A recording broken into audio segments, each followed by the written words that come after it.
Well, thank you, Madam Vice President. I want to thank a group of senators, Democrats and Republicans, for doing what they told me they would do. The death of this legislation was mildly premature, as reported. They said they're willing to work in a bipartisan manner, and I want to thank them for keeping their word. That's just what they did. After years and years of infrastructure week, we're on the cusp of an infrastructure decade that I truly believe will transform America. As you all know, just a short while ago, the United States Senate passed the Infrastructure Investment and Jobs Act, the very legislation I ran on when I announced my candidacy for the nomination for president.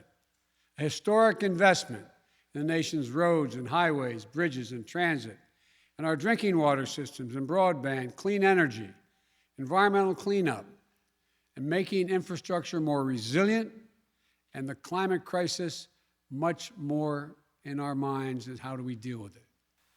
This bill is going to help make a historic recovery a long-term boom. This is transformational. I know compromise is hard for both sides, but it's important, it's necessary for democracy to be able to function. So I want to thank everyone on both sides of the aisle for supporting this bill. Today, we proved that democracy can still work. A lot more work to do.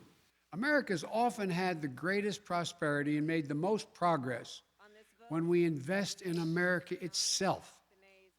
And that's what this infrastructure bill does. With overwhelming support from the United States Senate, 69 votes in the Senate, a vote margin bigger than when the interstate highway system passed in the Senate in 1956.